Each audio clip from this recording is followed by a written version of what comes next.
Ian.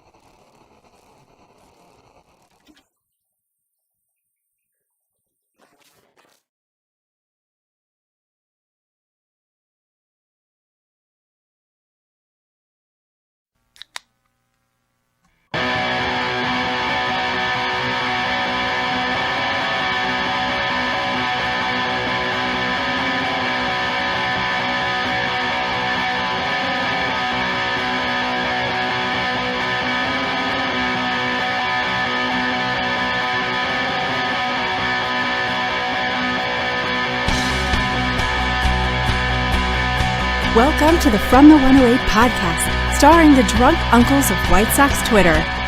He's a Twitter-like whore, an Instagram thirst trap, and your grandma's guilty pleasure, BeefLoaf. A West Coast attitude in a decidedly Midwest body, MySoxSummer. And your host, he's sharing obscure music thoughts to give you time to hit the bathroom, Chorizy-E.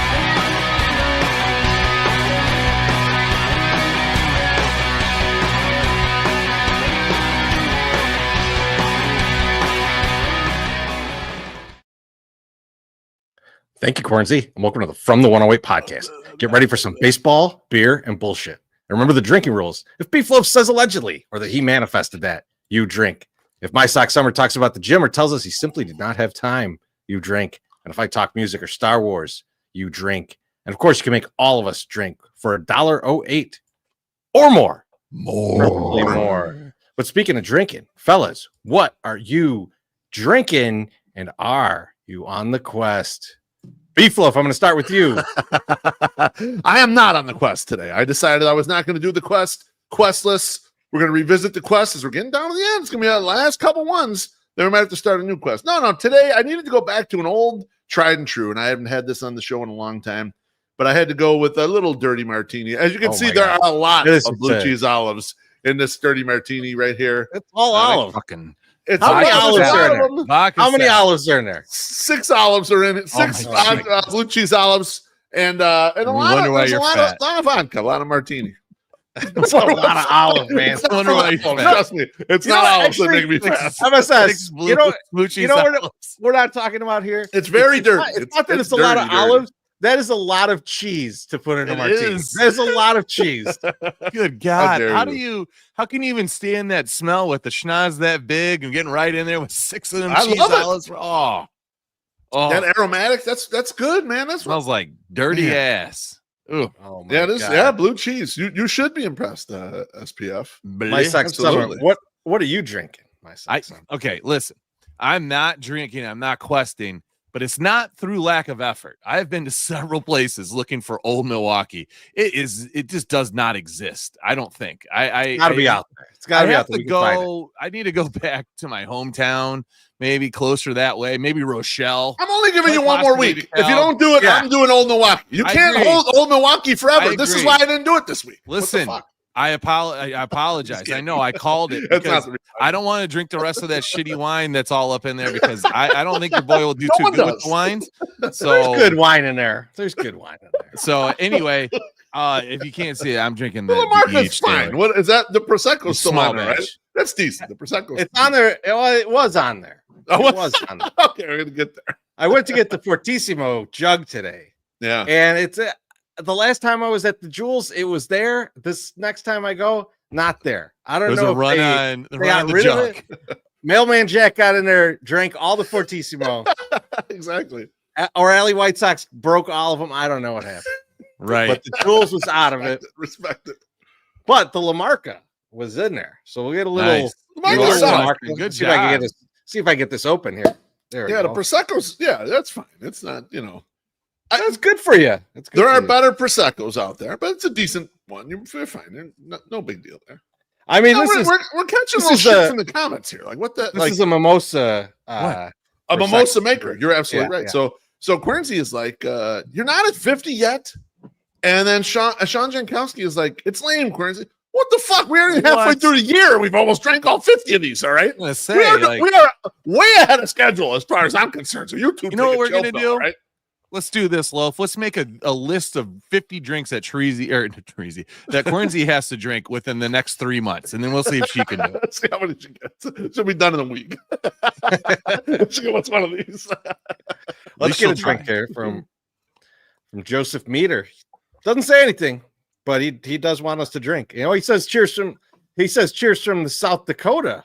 Oh, 605, boys. Oh, cheers. Joseph. Appreciate you, my friend. You must not know about all the slander, Chorizy, that you sling at the Dakotas. I'm wondering if we could get both Dakotas representing tonight. That would be You're gonna get Amber in there. that would be something. And the fact that I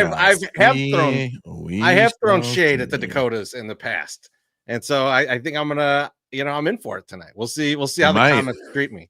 There she is. There we go. Both Dakotas in the house. And then resident goofball, HBIC, Dakota Johnson? No, not that. No, that's not what we're talking about. That's the worst Dakota. The state. Dakota Johnson. The worst Dakota. No offense to Don Johnson. No offense to him. Yeah. Maybe sometimes your kids don't do the same thing you do. Jesus. Your career is not for your kids. Oftentimes. It's getting a little. We're talking Nepo baby right out of the gate. I love it. It's talking shit immediately. Talk about Roger Bossert next. Oh my. Yes, sir. All right. Beef, how you doing tonight, buddy? I'm good, but I there was a blast from the past out there on the Twitterverse this week. And I'll bring up a picture of this young lady. And I say young lady facetiously because she's like our age. But this is Candace Cameron from our youth. Candace Cameron Ray. Oh, yeah. If you know, she's married to a hockey player. I was not aware of that. Yeah. But what I did see about her this week, and I saw an article in Variety, and it says, Full House star Candace Cameron. I don't even want someone watching a scary movie in our house because that's a portal to something demonic. That's right. Do not put a scary movie on the TV in Candace Cameron's house. On a recent edition of her podcast, The Full House, Star explained that her family will sometimes make fun of her whenever she talks about spiritual things happening in her home. One topic that makes her husband and kids start rolling their eyes is the TV, or she calls it the portal. And it says, in quote, like if you're watching this or you're playing this video game or whatever, that's a portal that could let stuff inside your home, she says. I don't even want someone watching a scary movie in our house on the TV because to me, that's just a portal. Now, Chorizy, I know for a fact that you're a big horror movie guy. So my question for you is, do you have an evil portal blocking app? Or are you welcoming our evil demonic overlords directly into your home through your television? See, before the show, MSS was asking me how am I watching the Sox nowadays? Yes. What do you got? A VPN? I was like, yeah, I got a VPN to get to that. And he goes, well, what did you just get it? I was like, no, I've had it. He's like, what do you need it for? This is what I need it for. That's what you need. This protection. I have a specific VPN that filters out ghouls and goblins. A highly religious VPN. I am wondering though, like I would love Candace Cameron to watch our show and comment on what has seeped into her house from this show. Like, does she like turn around and her husband is just blasted out of his mind drunk? Like what's just very horny? Like what? Halo. What happens? What happens from like what I wonder though is like she was a child star, right? I mean, she was on Full House back in the day, whatever. And none of them have ever gone crazy. Nor her brother either. But I remember back in the day, Chorizy, tell me, Polish with extra onions. He was way into a Candace. Big time. But I mean, like when they live those weird lives, is it just that like she saw Poltergeist one time and thought the shit was like real or like The Ring or something like that? Because there are some movies that have to generate the like, oh, the portal is coming through and that's how the demons get through there and shit. Yeah. But obviously they're very, very far-fetched movies. Like I didn't. This was so weird. I get the influence. The Ring, like The Ring is a true story, if I remember correctly. It's 1,000% true. Yeah, the woman that crawled out of the TV, that shit, that happens all the time. The horny version of it that's on the internet now. The what would you do version of it on the internet. If you know, you know. But everyone in our comments knows. They all know exactly.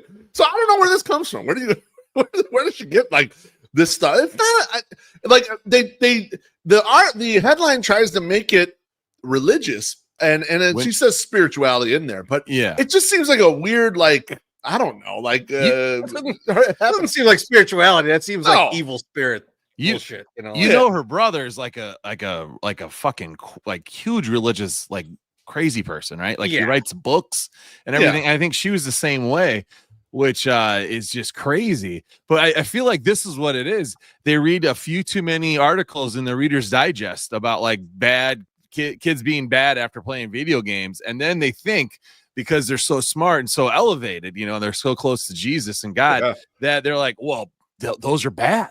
And you know what I'm going to do? I'm going to put a buzzword in there, and I'm going to say portal. I'm going to put a portal there, and then they say, portal. Oh, this is how it works. Like I'm saying lockbox. It sucks you in. Saying lockbox for? What keep saying portal? I don't understand. What are the bad things that we get? Right? Pornography. Oh, where does it come from? The internet, VHS tapes, or DVDs, streaming. Oh my God. So originally, probably Kirk Cameron was like against the VCRs because that's how he watched all his pornos. But then now it's DVD and streaming. So she's like, oh, wait a second, the fucking computer is bad. It is a portal to bad things. And then there's tons of bad things. And that's just who she is. Yeah. No, she's a weird chick. Who would have thought DJ was the weird one? She seemed the most well put together one out of those three or those four. But she was not. Let me ask you guys. I think you guys are good parents, so I don't think you do allegedly this much bullshit. Oh no, man. But like, could it be just like a ploy for like, I don't want my kids watching too much TV, so we got to keep the portal off so many hours a day? Like, because obviously they still have a TV, so this shit it's okay. And she was on TV, so I'm sure she doesn't mind the residuals. It could be, but I'm when it comes to that stuff, I'm a horrible parent. I've always let my daughter watch much. Get your homework done and get grades. I'm saying like much fucking shit as you want, and I don't restrict it. Make up some shit to scare. Like, I get it. Like what's like shit that's in the Bible that's supposed to scare you into not eating things. That's right. We free-flow the portal. The portal. Actually, in my home, the portal is always open. Evil spirits, if you're looking, demonic spirits, wide fucking open almost all night. Let's go.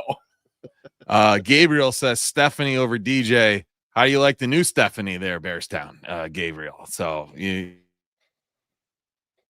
as our guy HBIC says, she showed up with some bigger boobs than she had before. So yeah, I don't know how you can work in that. How can you work on TV then? To your point, Chorizy, like it's not like she just stopped work, or hasn't been on since she was a kid, since she found Jesus. Like she was on quite recently and is probably still active trying to do stuff and things that aren't just religious programming. But even then, she has a podcast. That's got to be a portal too of some sort. No, I mean, like right in your ears. Right in your ears. We're on the ear portal is way more dangerous, man. We are very dangerous between your ears. Come on now, Gets right to your brain. Wide open shot to the brain. That's my guy, Gabriel. Good job, buddy. MySoxSummer, how you doing tonight? I'm doing good. And friend of the show, friend of you guys, friend of mine, Slim Mick asked me a while ago, what would it take, or he was asking about the Ray Durham bobblehead. And I said, he knows what I do. I sell things on eBay. He gives me things to sell on eBay. And then when I sell them, he immediately asks for payment and then asks why I don't have it ready for him. But it's just the way he is, right? So he had sent a message to me, and I'm going to put that message up. He goes, what do I need to do to have you procure a Ray Durham bobblehead for me? And I say, usually pay me, because he knows that's what I do when I get extras. Usually people buy them from me. So we talked. I gave him some different ideas, which he immediately sells me out to everyone and says, MSS says that I can get one from you guys for free. Or he says that to somebody else. Our good friend, Aloha, Mr. Hand, who always takes care of Mick, says, I will take care of Mick again, and he will procure a Ray Durham bobblehead for him. Saturday, we're having a great time, right? You guys recorded the Soak without me. I had to go watch some games, but softball games. And then I come to the beef patio, and I'm housing beers before we even go over to house more beers. Yes, sir. At the patio party. We go down there, we eat some fried chicken. And then when we're done with the fried chicken, we go up to our seats. We drink even more Modelo's, the flavored Modelo's. Those are fine. and we are doing great. And I get a text from Mick that says, "Hey, did you happen to grab that Durham bobblehead from Pete for me?" And I say, "It's tomorrow, you fuck." And then he says, "Then the answer would be no." So one day before the bobblehead is even released, he's already up in my craw asking me, "Will you please make sure you get that?" Or did you get it? Not even a Sox fan. He's really up your ass about Ray Durham for some reason. Can't do it. Right. Yeah. So I'm like, big Ray Durham guy, apparently. Big Ray Durham. Very guy, concerned at Saturday at 4:59 p.m. when he knows I'm totally hammered at a White Sox game, that I need to make sure he gets it. So Sunday comes along, goes great, great tailgate, Southpaw, happy 21st. I got to see everybody. Got to see Gordo out there. It was fun. Gordo came with me through the gates to procure. I'm just going to stop saying that. To get extra bobbleheads. I can't believe you can't say it, but yes, I know. And so we get the extra bobbleheads. Thank you. And then I get a nice text Monday at 7:45 in the morning from our guy Mick. "Did you happen to grab the Durham bobblehead from?" I say, "I have it." Yep. And he says, "Can I swing by after work or tomorrow morning?" And I say, "I got T-ball tonight and I'm going to be gone tomorrow morning. You want me to put it in your mailbox? I'm offering delivery service." And Mick says, "Absolutely not. What time is it? Can I swing by Donovan and grab it from you? I need it for Wednesday." I say, "Our game is at 5. I will be home after 6. And yes, you can grab it. I'm going to go into the sauna now," because I didn't want him to think I was just avoiding him talking to me. I was at the gym. He goes, "I'll text you after 6 and we'll figure it out." I say, "Sounds great." This all happened at 8:00 in the morning on Monday. Do you guys think Mick texted me after 6? No. Absolutely not. Never happened. 100% he did not. I text him at 6:42 the following morning. "Good job on texting. I'm gone this AM till later, but I can leave it in my mailbox." He goes, didn't have enough time to text me." And I say, "It happens." And he says, "Stop trying to leave things in mailboxes. I'll text you later." Okay. Has Mick had stuff stolen from him out of mailboxes before? Possibly. He refuses to get online payment and stuff. Only takes checks or cash. I don't just what happened with the mailbox for Mick that it is so bad. I leave stuff in mailboxes for people all the time. It seems to work out fine. I don't know. Then 5:00 comes around. I said, I'll be home tonight when you get out of work. He says, "I'm leaving work now. I should be in your neighborhood around 5:30, 5:45. You're going to be around?" I said, "Absolutely, yes." He says, "I'll text when I'm pulling up now." Now, Mick does show up at that time, and I do give him the bobblehead. It was going to be like, he didn't show up for Not 6 anymore. hours. That would have been quite the turn there. So I get out there and I say to him, "Hey," I go, "Here you go." And I go, "Does it matter?" Because I had one that the box was all smashed up. I go, "Does it matter? The box is smashed up." And he goes, "Well, kind of. I'm giving it to somebody." And I was like, "This isn't even for you." And now it makes sense why he's being so crazy about it. So I'm like, "Okay, let me go get you a different one. It's fine." So I go get him a nice box that he's going to give to me. Some guy that was on the softball podcast, huge Ray Durham guy, couldn't make it to the game because they had finals, some softball final stuff. So Mick went through 3 of us, 4 people to get a bobblehead for this guy. What a great guy Mick is, but Jesus Christ, dude! You just gotta just calm the fuck down. Oh, there you go. You should have grabbed this one where we saw just the head laying on the ground. You should have grabbed that for him and given it to him. And so I thought all you wanted was the bobblehead. I thought all you wanted was the head. I can't believe you didn't pick that up, Chorizy. You took the picture and then you didn't run to grab it. You were too lazy to go get it. You should have grabbed it and brought it. Someone else harvested the head. Well, you didn't get it. It's a pretty good one. But that's people. I blame the bums for having a tailgate and people actually being in the park. We could have had the park to ourselves. I could have got that bobblehead head. But that's my story. Mick, you're welcome. And thank you, aloha, Mr. Hand, for getting that taken care of for our guy Mick's friend. JT says that head belongs in the portal. Yeah, that's probably where it is right now. I don't know. Teresa, we got a couple drinks, man. Looks like. Oh, let's get to them. We're backed up right now. I was over here just sipping on my champagne cocktail. Listen to my shitty story. I get it. That one from our guy CJ. He says, Dr. Nick from The Simpsons voice. Hello, everybody. That's a terrible one. Long exasperated sigh. It's been a fucking work Hello, week, everybody. guys. Cheers. Cheers. Cheers. CJ. The Hello, hashtag it everybody. enough right We there. gotta give Thank you, him CJ. Appreciate you, my friend. Thank you. That's a lot of letters in a row to try and read. All right. Joey P says, man. great seeing you, Tree, on Sunday. Cheers, Joey. It was good to Oh, see Joey, Joey. it's always good to see you. and Sandy. That was And, nice. of course, Sandy. She pours vodka down your, not vodka, tequila down your throat. That's what Unc needs on a Sunday. Absolutely. She might do both. You don't know. So, Teresa, how you doing, bro? how are you doing, Chorizy? I'm doing good. And this Tuesday, we got the BeefLoaf birthday pregame show. So we're going to be over at Cork at the Park. This is June 17th, 5 p.m. Going to have some drink specials and whatnot. Now, I've got 2 more tickets to that game that I want to give away. I was going to do like, hey, retweet this. But I was thinking, we love our commenters. And so if you want to go, I've been going through a bunch of our old videos recently and a lot of like the drafts and stuff. Yeah. And the most fucking cartoon draft is absolutely hilarious. I love it. You should watch it. But I'm gonna give 2 tickets to whoever gives me the best cartoon that they want to fuck in the comments tonight. And hey, I'll just say, Cartoon character. if you make it a super chat, that might help you out. But this is for 2 tickets. Okay. 2 tickets to that Tuesday game, so you come hanging with us. Go watch the game. We'll be there first. BeefLoaf's birthday. Me and MySoxSummer have a beautiful birthday gift for BeefLoaf. I cannot wait. I cannot wait to hand it to him. This isn't like some made up shit. This is a real thing. It's legit. It is, yeah. We're excited for you to have it. So, hey, Jessica Rabbit is good. Jessica Rabbit's good. Good out of the gate. Mrs. BeefLoaf wants to fuck the Lord from some religious cartoon. That's good. I like that. I also would like to fuck the Lord.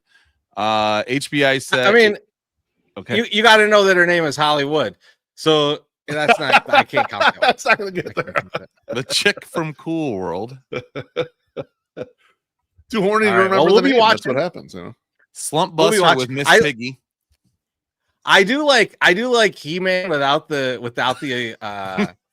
dash, because I almost thought it was John Heyman for a second. I was like, ooh, John's coming some right real- after Wonder your Woman heart is in here. there. Betty Rubble. Rubble. Yeah. My goodness. Gabriel likes Wonder Woman. I also like Wonder Woman. That's a good time. But I do. We'll get those all show. Yeah. Decide at the end. We'll decide at the end who's going to get that. The season-long bets, guys, because we're making some progress here. Yeah. I'm feeling good. Right now, and you guys will find out why I'm feeling so good. But right now, and as you know, these are the 3 bets. We'll go one by one. Yep. White Sox to win over 49.5 regular season games. That's our first one. That's our big bet. Yeah. That's where the big money is. They're currently on pace to win between 54 and 55 games. Don't worry about the score right now. It might be trending towards 54. Beef, you have the steak dinner bet. This is you against Josh Nelson. Yep. Over 555.5 runs for the White Sox this year. Currently on pace, 569. Baby, that is a nice looking number good for me to go over and win that thing. Need some more runs tonight. But here's what I'm really excited about. We got the Pete Alonso leads the league in RBI bet. And those are all like between I think plus 1,300 and plus 1,500. Yep. He's in first place right now. Yes. We're back, baby. 63 RBI. He's 4 ahead of Aaron Judge, who is having the most insane year ever. So I'm feeling good. And I'm feeling even better because I see our guest is backstage. Yeah. So MySoxSummer, why don't you pay some bills and then we'll get our guest lined up. It's a quick one, okay? Get ready. Yeah. If you like house music, hot shrimp, and cold drinks, Lawrence's Fish and Shrimp is the place to be in June. That's right. Every Tuesday night, Lawrence's is throwing a patio party, and you're invited. DJ John Jam and Jackson will spin inspirational house music on the ones and twos. House-made fresh fruit cocktails and mocktails are available for purchase. Plus, you can get a full pound of our famous large fried shrimp for just $14.99. Fancy a cigar? Ralph's Cigars on Taylor Street will have a selection of their signature infused cigars available for purchase. Sounds great, right? So swing on over to 2120 South Canal Street every Tuesday in June from 5 to 8 p.m. Lawrence's Fish and Shrimp, serving up the seafood you crave for 75 years. That's pretty awesome. I didn't know about that. Yeah. Let's get a couple drinks real quick. Couple 2-3 drinks real quick before we jump in. CJ is back. He says Betty Rubble is an underrated smoke show. Boom. All right. That's I know. That's leading for me right now, mostly because it was a super chat. Sammy Davis Jr. says I want to take Powdered Toast Man up the pooper. Sammy, that would come close to getting you the tickets, but we know you'd never show up. You'll never come because you're a fucking pussy. We'll still take the super chat though. Thank you. Thank you then very CJ might have got beef here. He says the correct answer is Lisa Belcher. Boom. All right. That's a big beef. That's a beef right there. All right, now let's get into it. Let's get into it, guys. Get this picture up. Get this picture up of this handsome man. Very excited to welcome back to the show a man who holds world records for eating copious amounts of jalapenos, pizza, pie, chicken wings, donuts, ice cream, turkey, oysters, grits, corned beef, cabbage, and more. He's also the reigning champ of the Nathan's Hot Dog Eating Contest. You can find him on his YouTube channel at Pat Bertoletti. Our friend Patrick Bertoletti is here. Welcome back, my friend. How are you doing? I'm back. Yeah, look at how you smelt. Are you sure you're training right now? Because you look too skinny. All right. I look what?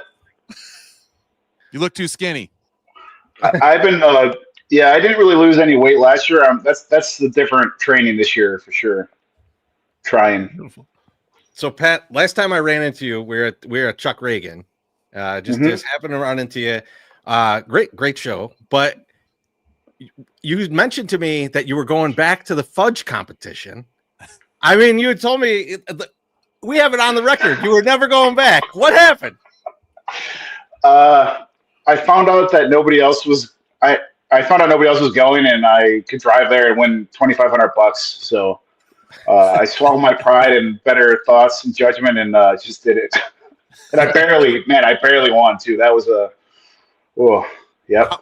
How many pounds of fudge did you eat? I think it was like 8 or 9 pounds in 8 minutes. In 8 minutes? Jesus Christ! What's the aftermath of 8 pounds of fudge in 8 minutes?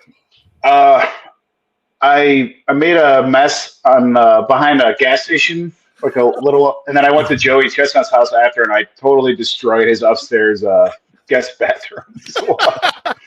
At least you're upstairs, so gravity is working in your favor. Yeah, to pull everything down because if you were in the basement, that's the worst. I gotta ask, it's Joey Chestnut.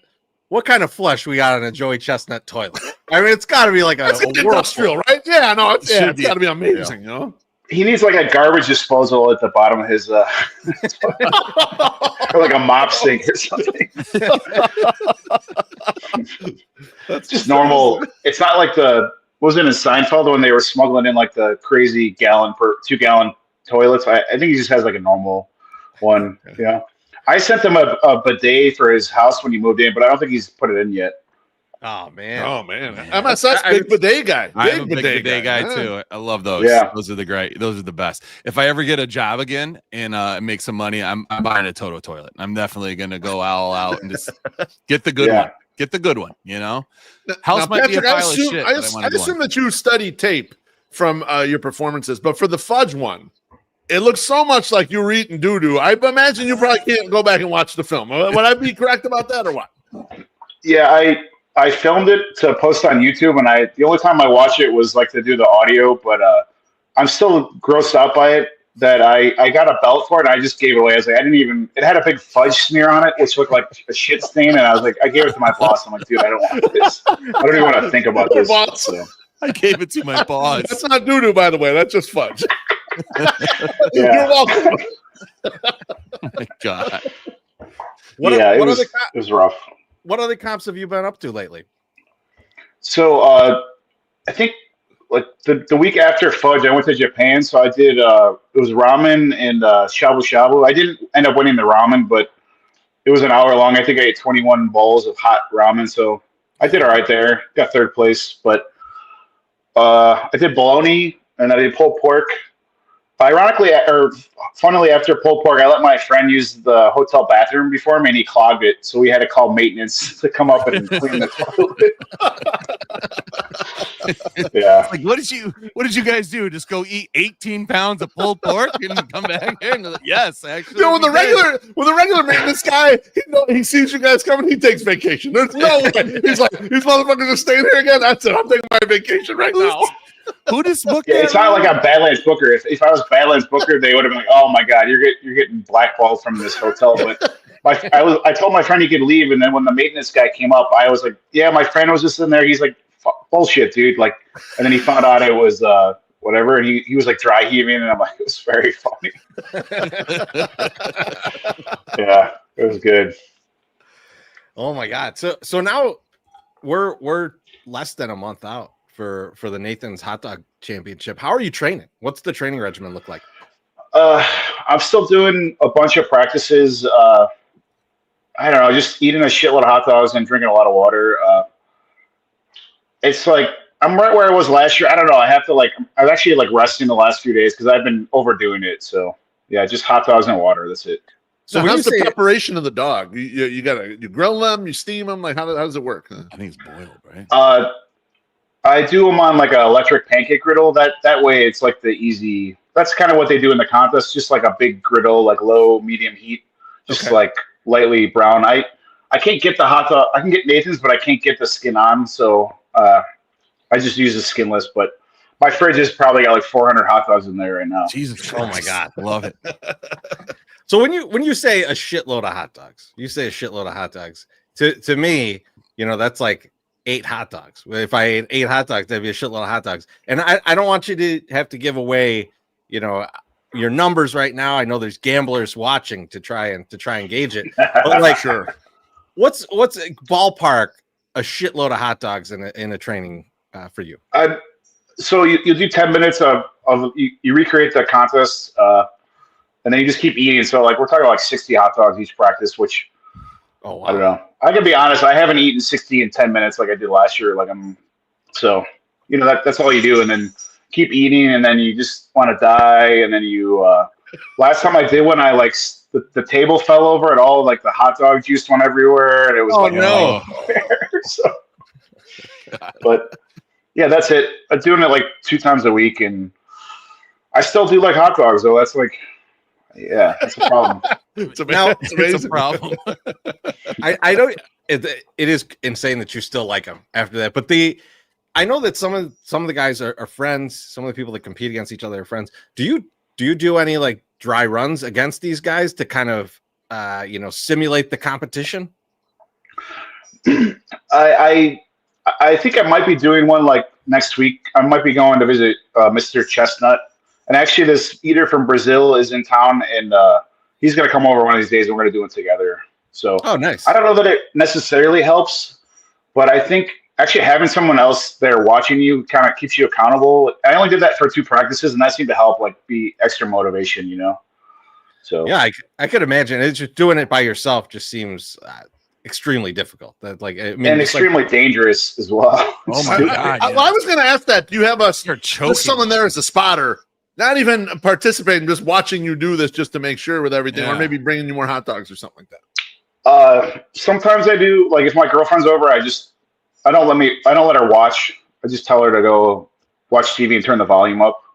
But luckily, that's probably the only benefit of not being able to get the skin on hot dogs is there's not really a choking hazard. But when they have the skin on them, they can be really tough to eat, and that's definitely a possibility. So. Is Joey Chestnut back for 2025 at Nathan's, or are you the number one guy? No, I have a feeling that nothing's been announced yet, but I have a feeling that he will be back. So okay. Oh, wow. So that's what I was wondering, because like I mean, obviously I'm not paying attention that early to what's going down in the contest. I should be, but I'm not. That's just I don't have enough time.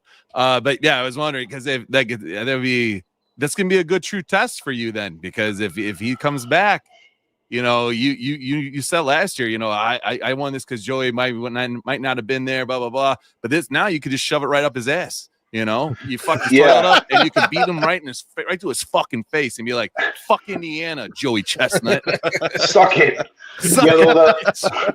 If he is back, it's like similar to last year, where everyone then they're just gonna look at him again, so it's even less pressure. So my goal is still the same, to improve. Like, I'm not gonna tell you that he's 70 or 80 because that's no bullshit. That's not gonna happen. So as long as I do more than 58. If I get to 60, I'll be happy. And my biggest point is to show that, I don't know, I mean, yeah, he's great. He's the best. But, you know, I'm going to try not to lose by 20. Yeah. 20 hot dogs. So, I mean, Patrick, I mean, I know he's your friend, but, like, what would be the Tanya Harding, Nancy Kerrigan equivalent for us to do to help you out here? What can we do to him? Let us be your Jeff Gillooly, but only in the crime sense, not in the sex tape sense. I always said I should sneak in like an exploding hot dog, you know, like an exploding golf ball, like it's the first one. Yeah, like it just blow up like a cigar, like that. Yeah, cigars. Yeah. We'd have to do like a Lawrence Taylor move where he sent a bunch of whores and cocaine up to his room like the night before. Yes. Or like room service. Oh no, he's smart. He wouldn't fall for the room service joke, you know, or you send like a $200 worth of food up to his room. He's smart enough to know not to.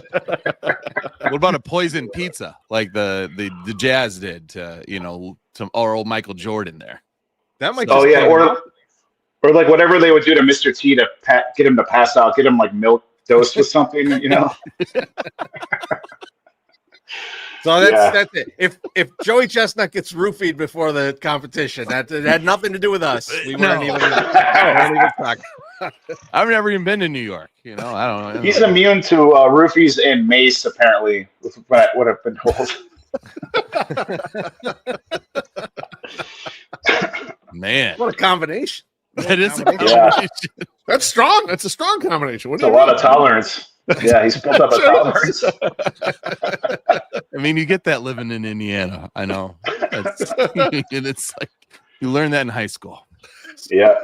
So we've talked about getting you out to a Sox game, and me and you were talking also about the 999 challenge, and I want to bring this out to the boys.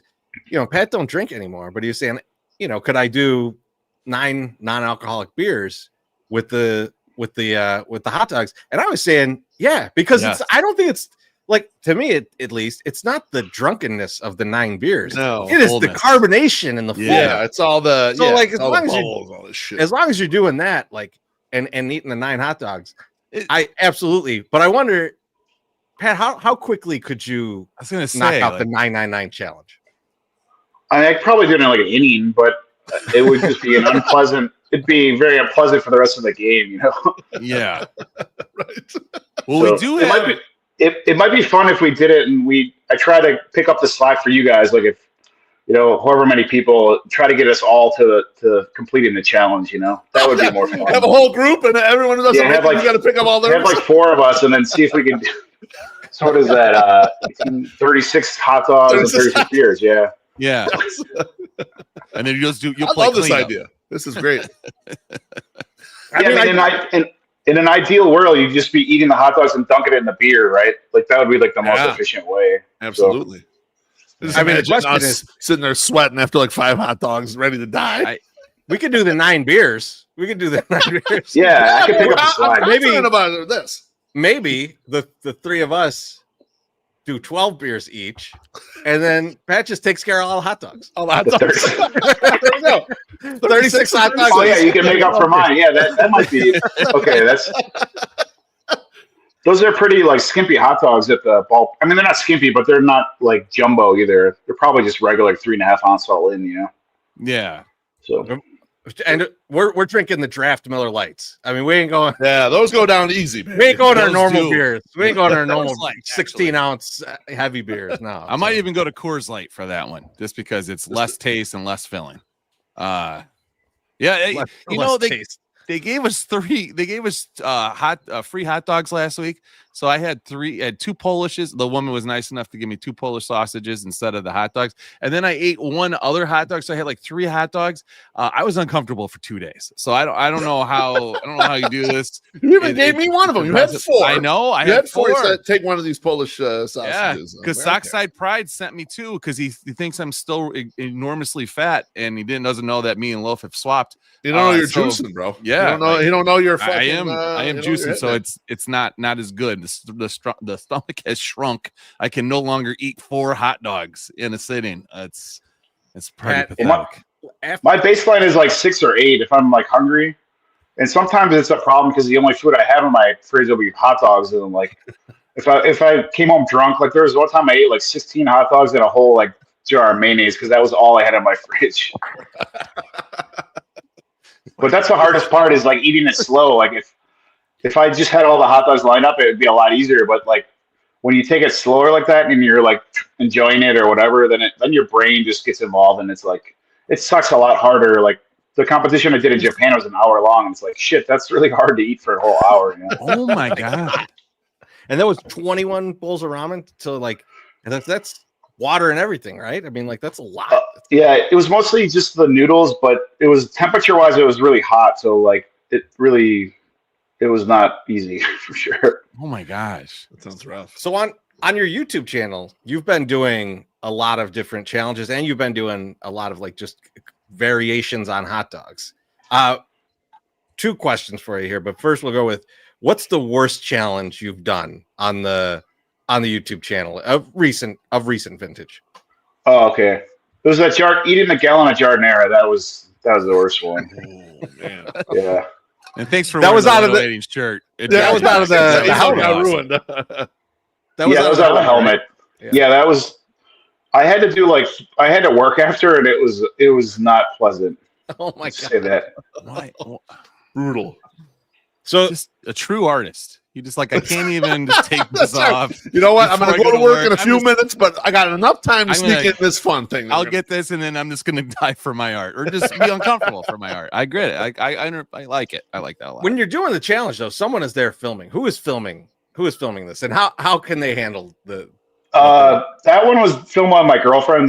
She was definitely grossed out by that one. But I have a rotating cast of people that help me film. I mean, the baller move would have just been to put the helmet on and go right to work and not even clean it. Oh man, you got to keep this girlfriend around you. She's watching you do all these weird things and make weird noises while you're eating, and like she's still like apparently has sex with you, which is like a pretty amazing. I mean, I would really doubt my wife would be like, you know what, come get back in bed with me after you just had a gallon of Jardinera. I don't think she would do that, and no. So yeah, you might want to keep this one around. She's lovely. She's a keeper. That's why I don't let her watch me do the practices, because I'm like, you're never gonna sleep with me ever again. You know?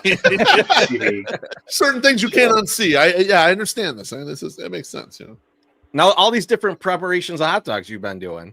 What's the best one? What would you recommend to our fans to go watch on your channel and say, make that for yourself? There's been out of all the ones I've done, there's only one that I did not like at all, and it was like the Elvis one where I did a peanut butter, bananas Foster, and Vegemite. I think that could be tasty, but that's gross, or it wasn't to my liking, so don't do that one.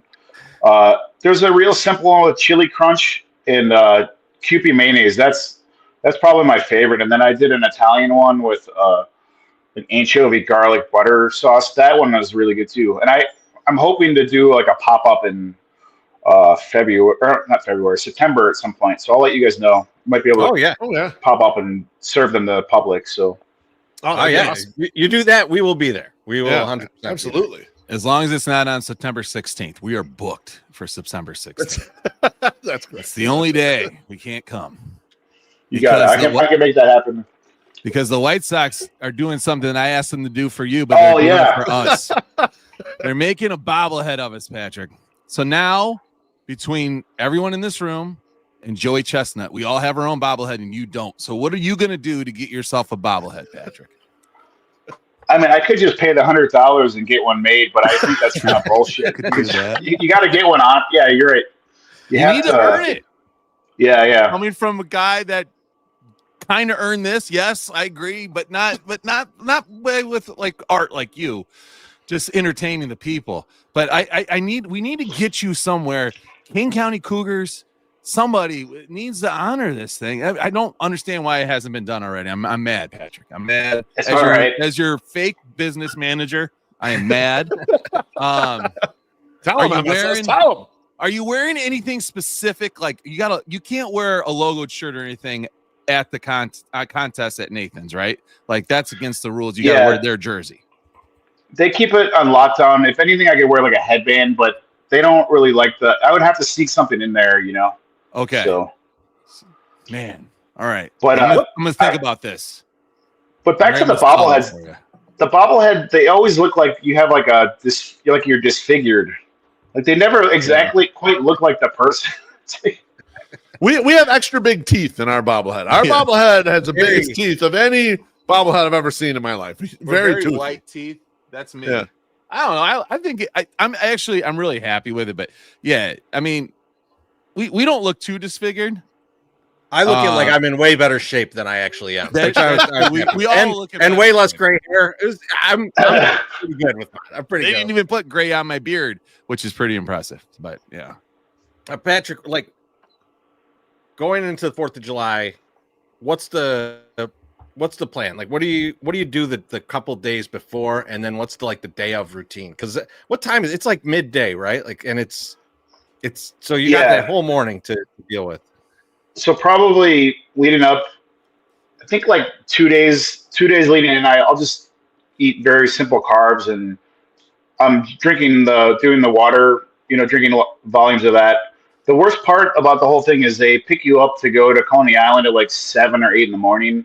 And you don't eat till noon, so like you got to get up ass early, and but yeah, just the volume, the water training, and then like I think I'll probably do my last practice on the last day of June or the first, probably the last day of June, and then just try to rest and conserve energy. And I mean, the good thing is if Joey comes back, then all the media is gonna want to talk to him again. So then it alleviates a lot of the pressure for everyone else. So nice. So when you're Patrick, go ahead. I was just gonna say, when you got those like 4 or 5 hours, are you like in a temperature controlled area? Or are you guys outside? Like, because I mean, like the temperature varies widely on 4th of July. It could be really hot. Yeah. They put us in it's not AC, unfortunately, and there's porta potties which suck, but it's like in the back of Nathan's, like with fans and stuff. So. I think we really lucked out last year. The weather was perfect, and I think the hot dogs were prepared really well. So, but on a hot day, man, it just can zap your energy, So hopefully we get good weather this year. Yeah, that's what I was going to ask. What is like the perfect weather? Marathoners like a certain weather. Eaters, what weather's perfect for you guys when you're doing outdoor competition like that? You want low humidity and like hot-ish temperature, so like 80 degrees, like low humidity would be perfect. Colder the weather, the colder the food, because it's going to be room temperature. And for some reason, the humidity messes up how the buns absorb water, and it changes the texture. So low humidity, that makes them fast, Okay. Man, you know what? You could do a hot dog science video, and then CPS would totally show that to all the kids. They're like, listen, if the humidity is over such and such a percent, then the density of the bun is such and such. I mean, that you just dropped some knowledge, and these kids need to learn. I spent a lot of time with some CPS kids. They need to know more about hot dog science, and I think you. And then Joey will have a CPS bobblehead. That's where the bobblehead will come from, right there, because he's helping people learn. Generations learn about that. Yep. I'm sure Mayor Johnson will be right on top of that and say, you know what? Let's divert these funds for CTA, and we'll throw them right at Mr. Bertoletti and his bobblehead. 8% approval rate after the that. Chicago. The motherfucking Chicago dogs should have a Patrick Bertoletti bobblehead. That's insane Fuck that you. they don't. Fuck That's you, insane. Chicago dogs, for not even Huge- having this already done. Huge Did they miss. contact you or anything about? You guys are more mad about this than I am. It's cool. Oh. That's the good thing about that, though, Patrick, is you shouldn't be mad about it. You need to have people advocate for you. Yeah, you need and hype people like us. We're good at advocating for things like that. So I will ask for you. I will start attacking the dogs and be like, why does this man not have a bobblehead, you motherfuckers? And then they're gonna be like, does the 108 want to pay for it? And I'll be like, we don't have that kind of money yet, but we're getting there. It's not in the budget. Maybe next year. Yeah, I know somebody at the White Sox, and they were talking about maybe helping me or get to throw the first pitch, but I that would have freaked me out. I mean, I played baseball in high school, but it would have been embarrassing. So I'm kind of glad that fell through. You want us to bring it back up because we haven't. No. I'm happy that did not happen. Somebody did post this in here, and it was our guy JT. He said hot dogs and beer on the menu for the patio party before the 108 bobblehead giveaway. And should there be a challenge then? I mean, oh man, you probably I don't should know be if in the we house, should. but I don't know if we should be doing a challenge because we got a lot of people that say hi to and everything. I don't know if we want to hot dog. It might get messy. Yeah. That'd be kind of gross. Tough, you know? Getting a bobblehead and shitting my pants at the same game is maybe not the combination. Just a hot dog coming out of our pores as we like hug people and are, hey, good to see you, whatever, and we just reek of hot dog smell like that. I don't know. BeefLoaf does smell like a beef loaf. Look at him. You definitely smell like that it's something. Stays in there. Huh? Let's take the timeline. July 4th. You beat Joey Chestnut in hot dog competition. We're putting it out there. Yeah. How many days do you smell like hot dogs after that? And then when is the next hot dog eaten by you? Like, give me the timeline here. It's usually just the day after. You know, you still have the nitrates coming through your pores.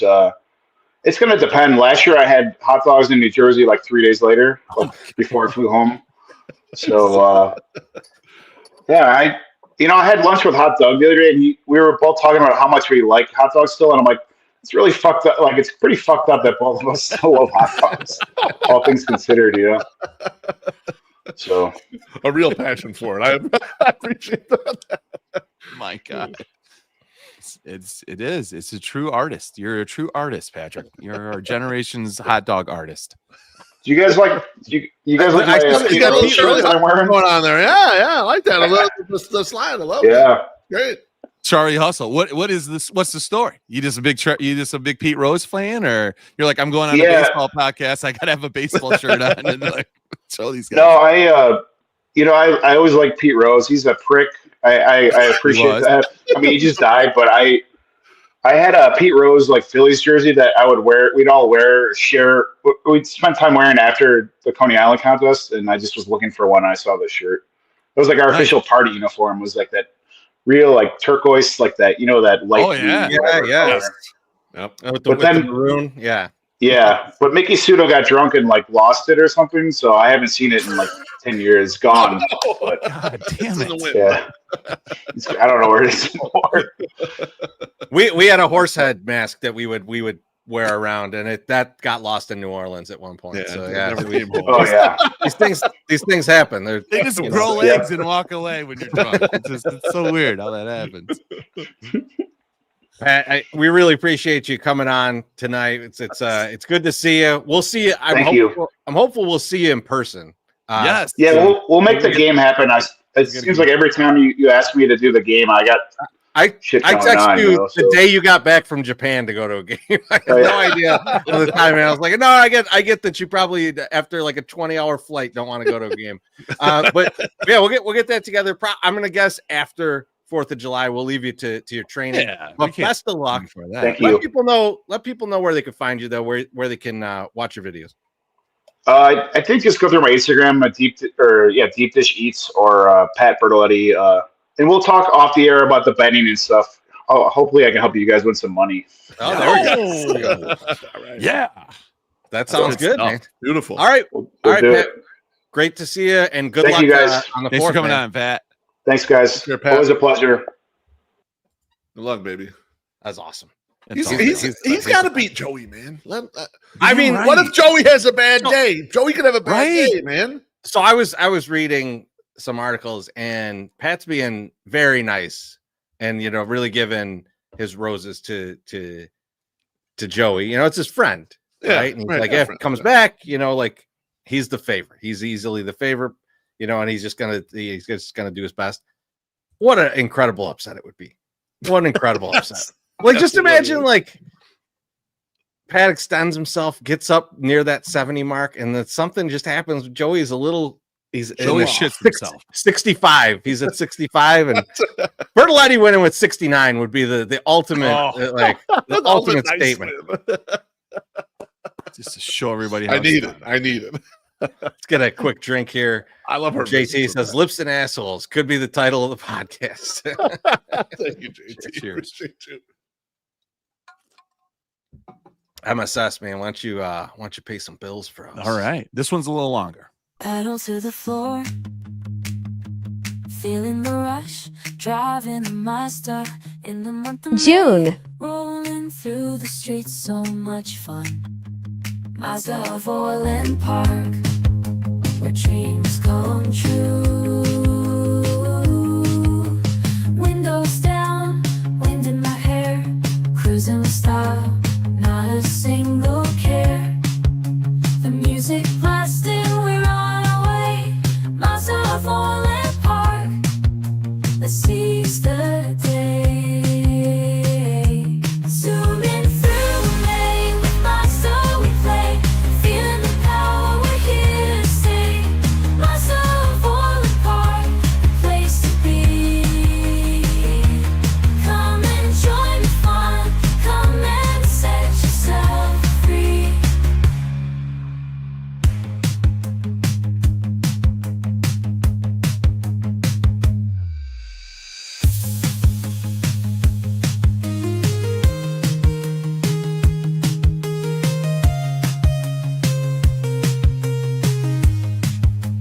Come and join the fun. I didn't realize we hired Wilson Phillips for a Well, listen, since their father passed away, we want to make sure that they are taken well care of. So rest in peace. Appreciate it. I agree with Sean Jankowski. He says we need live ad reads. MSS. We need Listen, live. sometimes I feel like a nut. Sometimes I don't. I'm not ready to do that yet. Maybe next month, Sean. He's scared. He's scared. He seems scared. I like having him in the can, especially if I don't show up to a podcast. You guys can still play it. It's always a plus. I got a little correction, guys, from earlier. Sorry. CJ put up here Lisa Belcher. It's Linda Belcher. Linda Belcher. Okay. No, I'm not as familiar with the name show. but I'm not as familiar with the show. No, So that's okay. But it's fine. But I just wanted to correct. Now it's hard to follow up, Bertoletti, but we're gonna give it a try. We're gonna give it a try with a little White Sox talk. We're gonna do a little White Sox talk. My gosh. I thought we were going to go right into the GFYs and thank yous. Whoops. See you later. Had a good one. First up is Kyle Teal. He's here. Oh, we didn't think he was going to show up this quickly. No. He's been killing in the minors, so I think the pressure was just there. Corey Lee fairly well. But MySoxSummer, what are your early thoughts on a Kyle Teal? Early thoughts. He looks like a baseball player, which is like key, right? Like he's just he gets up there. He looks like a guy that you could get behind. He's going to have some fans just based upon that. He looks just like he could play baseball. He has a good power upside. It looks like according to his numbers in the minors, he can start hitting that ball and smashing the shit out of it. I like his confidence that he exudes when he's up there. He doesn't look scared. He doesn't look intimidated. He hasn't been grumpy. From everything I've seen, everything is solid. So I like Kyle Teal. I like Kyle Teal. I like the way he's looking. I like his father is awesome. His dad is over the moon and so proud of his son. And I love those things. Those are things I love, especially a guy with no son. So it's fun to see that happen. So yes, all of the metrics on that side, I'm in love with. And I also looked at his numbers, and I don't know the numbers as well as Mr. Numbers BeefLoaf, but those all seem pretty decent too. Beef, two questions to you real quick. Yeah. First, did the whiskey get MySoxSummer? And No. second, it felt what like are your, it a little bit. What are your thoughts on early I Kyle think Thiel? so. Okay, Not you know yet. what? The first thing that's hitting me, Chorizy, with Kyle Thiel is he's like Ricky Bobby's son, Texas Ranger. He's like all hopped up on Mountain Dew. Motherfucker's bouncing off the walls kind of everywhere. And like in the game, you can tell it, like even with his emotions and actions behind the plate, it kind of like if it goes out to the mound or whatever, it's like the guy is just on a pure adrenaline rush all the fucking time. And it's very, like I'd heard that he was high energy.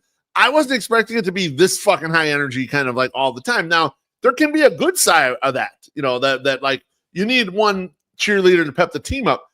There all can also be in the dog days of summer, like, get the fuck out of here with your fucking nonstop bullshit. I mean, like, I remember the bad side of that was Nick Swisher. If you remember way back when Nick Swisher, and he annoyed the shit out of everyone. Asshole. I'm not saying he's going to annoy anyone, but I'm saying like that this is the level of like lunacy that it feels like you got with a Kyle Thiel. Now he's the naked swing guy, right? he's the Like, naked swing guy. Yeah, no, he's the naked swing guy. But one thing in the game the other night that really caught my eye, Chorizy, and we had heard a little bit about it before the season. In fact, you were throwing out lewd predictions. Well, Kyle Thiel steal 20 bases on the White Sox, whatever. But he's on first, and it's early on in the game. I think it might have been the first inning or second inning. And Luis Robert smokes a double to right field. Yep. And Kyle Thiel scored from first easily. There was no sliding, no nothing. The throw came in. He had scored well before the throw even got to the plate. And I just underestimated the level of speed and athleticism that he's showing back there. And you can see it too in his motions behind the plate. Like, to me, he looks more athletic than Edgar Caro does at this point. Not saying he's a better defender necessarily, but his athleticism does really show out to me. Yeah. So he is fast, and we had talked about it preseason.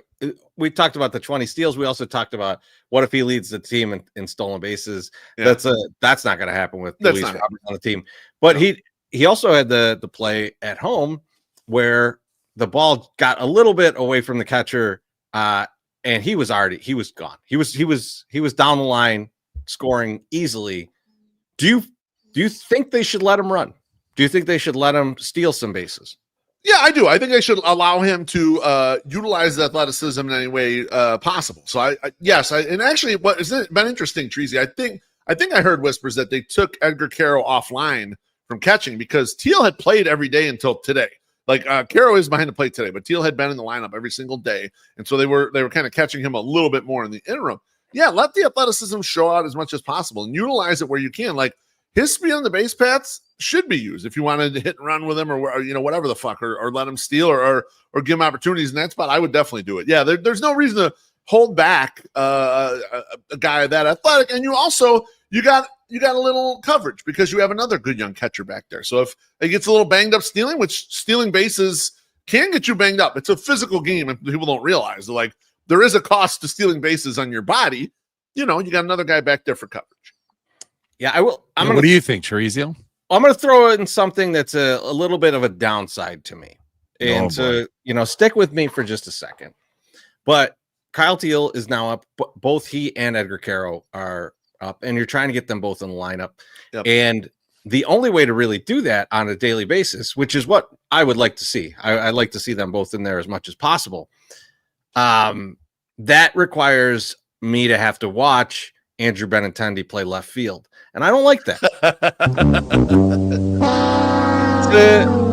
It's a big downer. It's a big downer. But with something I do want to talk about for just a second is that like he has been good as he came up. I think that he's looked good in the short sample that we have him. I think I'd want to see maybe a little bit more power because it's kind of and it's just obviously short sample, so we haven't seen much yet. But yeah. It's kind of my same thing that I was worried about with Chase Mydroth. Remember when we were like, there's no barrels, and right. You get to a point like, yeah, these guys get on base a lot until they show they can't produce any power. They get pitched differently, and things go wrong. And I'm not trying to be a downer overall, but I've been listening to a lot of podcasts lately. I've been listening, all of us, we're getting more and more excited about the Sox because, seeing some of these young guys. And I there's one thing that keeps happening is there's people are just loving on the Sox front office a little too much. And I want to just tell everybody, I want to channel Winston Wolfe here and say, well, let's not start sucking each other's dicks quite yet. Because, like, look, I was almost glad that the Astros beat the shit out of us yesterday because we needed to be taken down a peg or two. Humbled. We need to be humbled a little bit. Yeah, I like this team is still bad. This team is still very bad. And like a lot of the prospects that we've had come up that are showing something, they're like middle tier dudes, right? And like you're 6 days into Kyle Teal, you can't anoint him the star of the team yet, you know. Right. Like so, and I'm a little worried we're getting back over our skis again. And just like the prospects, trust the prospects. We're going right back to it, Tracy. Calm the fuck down. I'm not praying for the league. All right, calm down, everybody. Calm down. Enjoy it. You can enjoy it, but like let's be reasonable about what this is. I'm glad you brought this up because I'm not going to hold you on Friday. I told you guys I was going to do it. Scott reached out to me. He goes, ownership change, all this stuff. Would you come on and talk a little about how they're doing? And I brought up, there is some enthusiasm because we're seeing little buds of stuff happen. I said, but right now, the guys that have graduated up here and they look pretty decent, these are all the supporting actors. If you look at it, if I'm looking at Ocean's 11, we don't got Danny Ocean and we don't got Rusty and we don't even got Frank Catton up here yet. You got all the supporting guys. These are like the guys that are going to fill in around the sides. They're going to be pretty good and decent guys on this team. None of the stars are here. None of the guys that, like, when you got a good team, like a team that wins 85, 90 games, those guys they're not here yet. The guys that like lead the charge of that shit. And we need to look at it like, it's a lot better than last year. But last year was the worst year of the last 60 fucking years. All right. Like, so let's put it into perspective of, everything should be better than last year. Anything should have happened. It's why we bet over 49.5 so hard, Treasy. Our thesis, everything has to be better than fucking that bullshit was. And guess what? We were all right about it. It was. Well, everything except the Rockies. Everything except the Rockies has to be better. I'm not the White Sox specifically. It's all right. You're right about that. You know? But I don't want to like piss on anyone's Cheerios here, right? But I do want, we're going to talk about these guys. We are going to be excited about these things. But I think overall, like, let's not get ourselves trapped in what we did last time. Well, a lot of people did last time.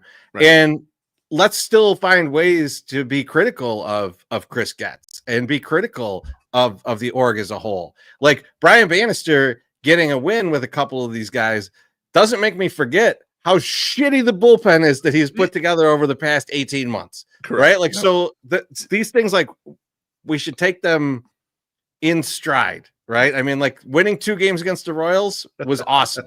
I enjoyed it. We were in the park. I had a fabulous time. That does not make me think that we are now not the worst team in the division.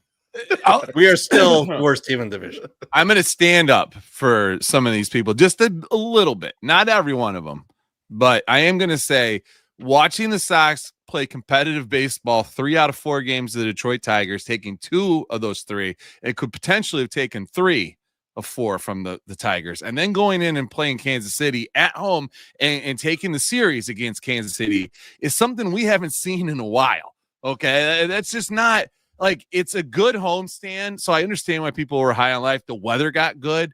People are excited. Southpaw's 21. He's doing beer bongs in the parking lot with people. Like, everyone's in good spirits. But like, I know what you guys are saying, and you have to take it. Yeah, you're right. Take it with a little bit of a grain of salt. But like, there was some good smoke this weekend, and it was like, it brought White Sox Dave back to the park, for Christ's sake. I mean, that's how excited he was. The team's playing well enough for it to go. I mean, if he showed up, you know what? I love Dave. Fuck Dave though, because he chewed me out at the bar the other day because I told him exactly the stuff that was going to make him happy when I'm to come back. He's like, it doesn't matter, Beef. It's fucking meaningless. Blah blah blah. And then 2 weeks later, he's back he's with us and hanging out in the park. So I see how it is, Dave. And also. It's funny. He said all that shit, and he asked us when we were on the stretch to give Getz a grade. You gave Getz a B so far. He gave him a B so far. I'm like, you guys are being too lenient. I gave him a C because I was like, well, They did not plan for the shortstop. They fucked that all up. Luckily, Mydrot's covering their fucking ass.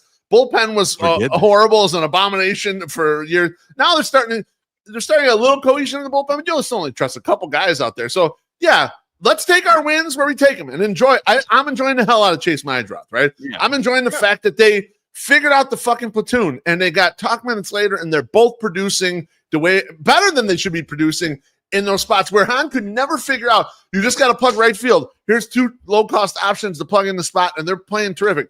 I'm going to take victory lap for Shane Smith has been excellent, and that one is a feather and gets his cap too.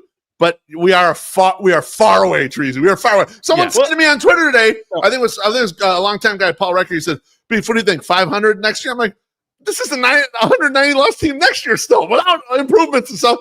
We're still looking at 190 losses next year. Beef, you brought up Mydroth, and Mydroth's a guy, or if I'm Dan, please sack Meardoth. I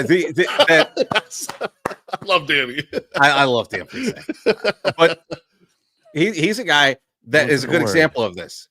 All of us should be enjoying Chase Mydroth. We should all be watching this and going like, that is a goddamn baseball player. I enjoy what he's doing. He's showing enough pop that he's going to be that he can show to be a consistent hitter. All these things that I like. But why do we have to jump to, well, shortstop is solved? No, we have a very short cycle of him playing shortstop well enough to have a good outs above average. His defensive runs saved is still negative. And so like there's that shows that like this sample size is so small that there's weird variances to it. Correct. And so we watched him in the park. We've seen him on TV. There's throws when he's especially a double play where you see like where he's trying to throw it really hard.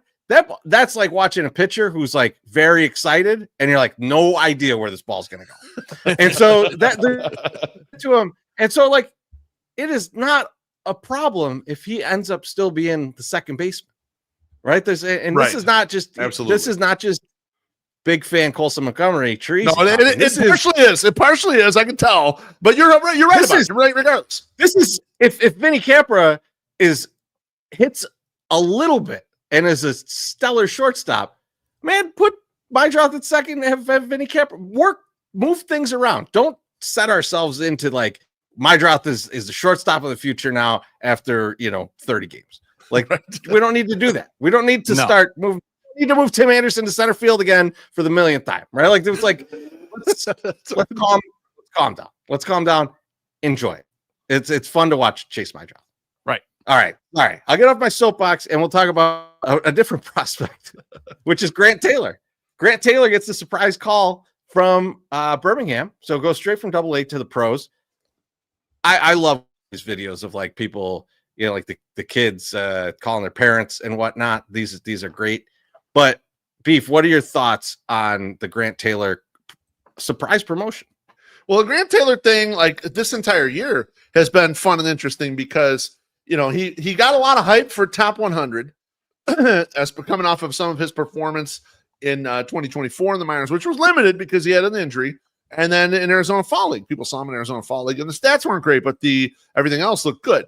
And so coming into the year, it's like, okay, well, we're going to put him at AA. He's going to start right there with Hagen Smith and with Noah Schultz. We're going to have our three studs right there. And at some point about a month ago, they took him offline and said, you're not starting anymore. We're going to put you in the bullpen and we're going to see how it goes. And a lot of the prospect community not pleased about that. They're like, oh, I don't like this. I don't like this. And Brian Bannister goes on the radio and says, we took him off because the way he lines up mechanically and the stuff and everything, he looks like a closer or he looks like a starter like Tyler Glasnow, one of those guys that kind of are five and fly or kind of can get hurt a little bit or whatever. So when he was down there in the minors, in the bullpen, I wasn't envisioning that they were going to like shoot him up to the majors kind of quickly. I thought he might get one of those auditions, Chorizy, like the boys got at the end of last year was like Iriarte and the kid that they moved, Jake Eater, that they already moved on from the Jake Berger trade. So when he came up, I was like, holy shit, like, this is something. And watching him the first time, he's pumping 101. He's got a crazy slider, the cutter, and all this stuff. But one thing I noticed, and I cut a quick video on, is that he's pumping 101, but not a single Astros hitter seemed to be fooled by it. They made contact with every single one of them. And it wasn't like he was middle on these pitches. He was on the edges. And the one Victor Caratini hit for a fly ball, He almost tomahawked. That shit was like 6 inches above the strike zone. And so I wondered if Grant Taylor coming to the majors is part, well, this bullpen's horrible. We could use a guy who's much more effective, but also part, we need to develop parts of him that nothing in the minors can touch right now. He's going to blaze this. He's going to strike everybody out. He's just going to strike everybody out in the minors. Now these major league hitters, we can test the stuff. We can show, okay, it's not going to work in these situations. Here's what you might have to do or whatever. And the first thing for me was that the fastball just seems too hittable for 101 miles an hour at this point. MSS, what are your thoughts? Just watching some of those videos, and I same what you said, Chorizy. It was nice to hear him say, yeah, I'm in to do whatever the team needs me to do. I'm here to help. I'm here to make things better. And he went out and showed he could do it. And that's what you want from a guy, right? Like, hey, we don't think this is going to work out this way. Can you try this? And the guy says, absolutely, I'll try this. So I mean, that's good. You want that kind of attitude on your team and in your clubhouse. What about you? Let's get a drink from Trey real quick before I talk about it. He said, Trey says, Shy Sox Mike is listening to tweet whatever you say. Cheers, Trey. Thank you, Trey. Appreciate it. No, we're too negative for Mike. We're friends with Mike. Mike's not going to. And Mike's not stealing our content here. I think it was good to see. Good to see them look at a pitching prospect and not feel like they had to force the starting pitching on him, right? They were able to look at it and go like, this is maybe if we make this his future, he's going to be hurt all the time. This is just it's not going to be great. Let's move him to the pen, and let's see how quickly we can get him up to the majors, because you don't want to waste any of these bullets, especially with a guy who's injury prone. So, I like the way that they did that. I think there's no such thing as a pitching prospect, Chorizy. There's no such thing as a pitching prospect. It's a tin step. What is it? Yeah, that's right. Scott Stapp. Which was it? But yeah, so Stapp. You got me thinking Creed now. I'm sorry. Turned tin step into that is your bad, actually. But it was a great video though. So. But I do like that they would be confident enough to make a move like that. And I do wonder in situations like that, not what the player thinks, right? Because I think the player is like, I want to get to the majors, for sure. This is a dream. I love his mom saying like, I got a FaceTime at 2 PM. I was hoping it was something really good, like that's like really cool. I wonder what agents think in this scenario, right? Like, is that good guy question. Like, is the agent thinking like, man, they just took starting pitcher money out of my pocket, or are they thinking like, this guy better work out as a closer? If this guy he could be thinking we're getting to arbitration a lot faster than we would have. Yeah, we're gonna be in year 4, but way years quicker than I thought we were gonna get there. We're gonna get more money. He's calling Will Venable. I think Grant needs some save situations. He needs to save those saves to really push that money for my guy. Pump those numbers up. Well, it's funny you bring up the saves, Chorizy, and it's the whole situation. The way it came out was weird to me. And then my brain, I cut that video, and you and we talk about just outlandish shit with regards to the White Sox. That never makes this podcast. But I want to put something out there for you that I thought was interesting.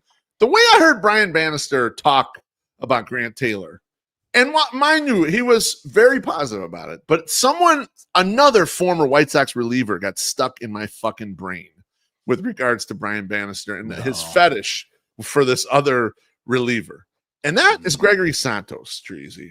It got stuck in my head immediately because it looked big stuff, right? Man. Big, and I traded Grant Taylor already. That's what I wondered about this. Like, so you're seeing this in motion. I don't think maybe like this year, like at the trade deadline or something like that. But I wonder how much because Bannister's thinking on Santos was baked, right? He traded them in a couple different spots because of whatever reasons. He was part of an organization that traded Gregory Santos 3 times. 3 times, okay, right? And what is Santos? Big fastball, slider, all this shit, right? Similar thing. And you see the way Bannister has built the bullpens before this. He hasn't gone and got any of those guys, right? And he mentions the injury-prone shit. He doesn't say you're going to break, but he says you're like Tyler Glass now or these other guys. And everyone's thinking, oh, those are the guys that throw real hard, fucking break their arm, right? it got me thinking. I wonder how quick, like he wasn't here when they drafted him. That was a 2023 draft, Grant Taylor. And so Bannister shows up kind of after that in the offseason after 2023. So it got me wondering how much is like, this is not one of my guys. And also the build of this is the one where we should move fast on this. We should get him up here. We should use the bullets like you're mentioning. And then if a trade opportunity does pop up, we should not be scared to do it kind of situation. It got my mind when, is that too wild? Is that too crazy? Like be thinking that they're already thinking that forwardly about this? Because I think of this organization with the Gets group is they know they're going to have to trade out of guys. They know they're going to have to keep the payroll low. They want to do it Guardians, Brewers style. That's what they all do. The Brewers traded Devin Williams this year. I mean, like they do this shit. I think I would say it a little bit differently. But by the way, saying he's like Tyler Glass now, like if I was just like, oh, Beef, you know, you're so funny. You're like Dom DeLuise. I'm making it. Nose guy, yeah. I get it.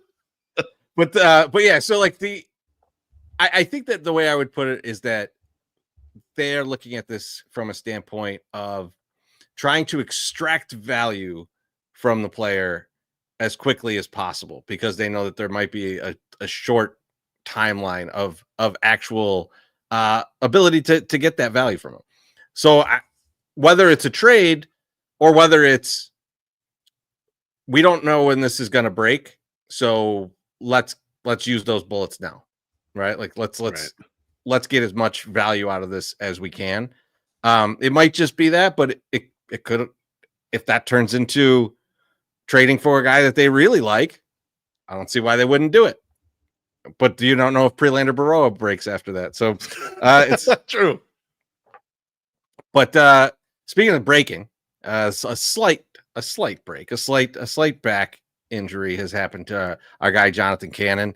I don't know. He looks good. He looks good in that Dago tee. So I hope that that didn't have any effect on it. I hope he's still able to wear those. But he's down for a bit, and while he's down, MySoxSummer, what do you want to see happen with the rotation? What do I want to see happen with the rotation? Listen, they've scratched a lot of lottery tickets off, and a lot of them have been winners, and they've been cashing those fuckers in, and we're seeing the results of some of those guys coming up, right?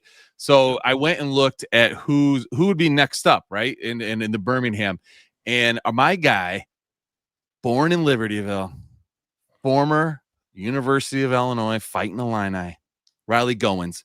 I am ready for this motherfucker to come up. Now, Chorizy, before you shout me down and tell me that I'm dumb and this is not the right move, let me just tell you his stats right now. And I had him up, but I just fucked up and now they're gone. But no, here they are. I'll give you a minute. You got here it. They are. So he started 11 games. Okay. He has 5 wins and 1 loss, which is leading the team. His ERA is 3.83. Okay. And he's pitched 51.2 innings. Now, you'll say, hey, this doesn't necessarily translate that it's going to be well in the MLB, but this is what we need to do to figure out what we have in this guy. We have time right now to pull this guy up and just see what happens. If he doesn't work out, then we send him back. It's not a big deal. Let's just let him try. We've been showing these kids that if they do well, that we're going to bring him up and they're going to give him a shot. And he's doing well. So why not? We have a spot. It's better than trading for somebody, picking up somebody off a waiver. Let's just see what we got in-house. Maybe, and he'll hopefully not fuck up his confidence. But yeah, bring him up and see what happens. MSS, the only thing I worry about here is that he doesn't do well. They DFA him, and Jared Schuster is the last piece of the Aaron Bummer trade.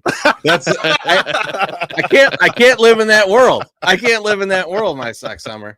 But it is. Oh, go ahead, Teresa. I was just gonna say I will ask a question on top of that. Sure. Is Nick Nastrini cooked? Like the fact that he can't pop into the rotation, and you're talking about Riley Goins. Like, what happened to Nick? Nick's done, right? Like Nick's DFA fodder, right? Like, I mean, they're so they moved him to the bullpen early in the season, Treasy, and so I was looking at game logs of him, right? And he'd have like a nice, quiet, clean inning, and have no hits or anything, 2 strikes, whatever. And then the next outing, he would have 3 walks and like whatever the fuck. And it's still I can't throw a strike thing, just the repeatability. Handsome kid, very handsome kid, but I don't think I mean, maybe there's a future for him in this bullpen. Maybe at the deadline when they shed a bunch of guys, trade guys off, and they need some bulk out there. He's already on the 40-man. They'll try him, and they'll run him out here a little bit in the bullpen. But it just doesn't. I'm glad they bailed on the starting pitching thing. I hope he can figure it out in the bullpen because he does have good stuff. It's just a matter of commanding all yeah, he's got a 7.74 ERA in 17 games. He started 6 of those games. 43 innings pitched. That's not good. That's I mean, I'm not the numbers guy. Did he pitch today? Because I feel like I looked this up and he was at like 6.91 or something. So like, yeah, Nick's Trey says. I'm sorry. He is 6.91. I was looking. Okay, I'm sorry. He's 6.91. Yeah. So bad. So you mentioned Gallons though. MySoxSummer and Chorizy. It's 10.5 strikeouts per 9. It's only 3 walks. The FIP is lower than the ERA. Like everything, and like he threw 50 innings last year at AA. So he's got 100. He's got 103, 104 innings at AA. So it's not like these 51 innings are his only ones. Like I would say, like when we start looking down the depth, especially in a year where a lot of these guys are getting Tommy John, Mason Adams is Tommy John, Kai Bush, Drew Thorpe, all these guys are off and they're injured. When you start looking down the depth, it's like that might be the next man up. I mean, like it sounded crazy when you're telling us before the show. Like MSS, like, what about this guy? This guy's pitching well in AA. It's like, hey, Mark Burley came straight up from fucking AA and started like or whatever the fuck. Like, and we just called up Grant Taylor from AA. Why not? I mean, like, I think the depth is kind of that's where it's buoyed at because the AAA starters ain't getting it done at all. Yeah. I like the idea, MSS. I think that like there needs to be a little bit more of this. And I think that what they're doing right now with Mike Vasil, I get you're trying to see if he's starter material. Maybe they're looking at it like, hey, we might trade Davis Martin at the deadline and we'll need a guy. Right. Or, you just know that you need 6, 7, 8 starting pitchers to just get through a normal season. And so I like that they're stretching Vasil out a little bit, seeing what he's got. Owen White, like I was hopeful for him. I think it is what it is at this point for him. The velocity might never come back, and it's just it's a quadruple A guy, right? You're an up and down guy. You got options, And so I do like that they're looking at Vasil.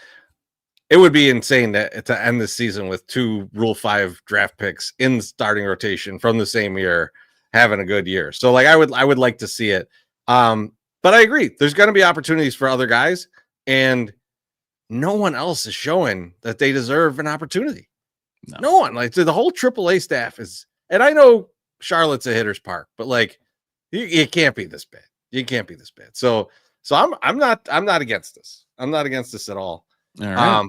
Well, I'm proud of myself. Beef, what would you want to see though? What, like I know we talked about this, but what would you want to see? So I mean, I immediately had the thought the AAA starters aren't working, despite the fact that Trey in the comments says Mike Clevenger's thrown 17 scoreless innings, by the way, in a row.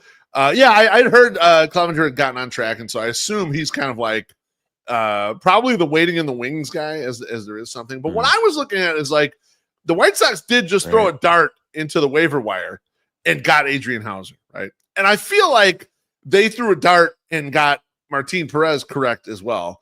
I would like for them to look around to who might be willing to opt out of their minor league contract, because we're at that point of the year, Chorizy, where guys that are pitching in the minors right now, they got opt-outs available to them. If they got an opportunity to jump to another team, they can do it.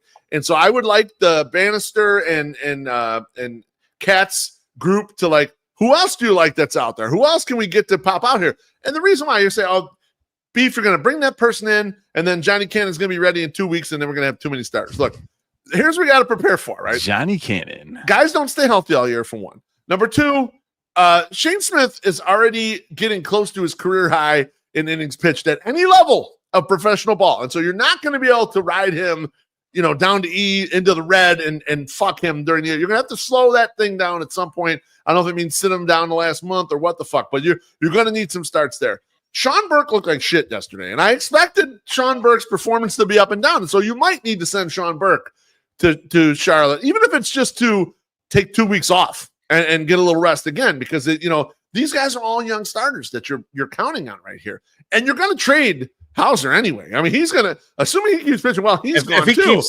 keeps it up, he's going to be flipped to somebody, right? So Yeah, I was saying, even as a back end guy, you could flip him for a little something, right? So I would love to see them hurl another dart out there in the waiver market and see who they like and try to bring some other fresh blood in here and see who's out there that they could possibly get some starts from. We're gonna need the starts before the end of the year. I got a dart at the depth. If MySoxSummer's the best guy he's finding is Riley Gowns in AA, we need starters here. So let's bring someone in. A guy that I didn't think was noted starter finder right here. Okay.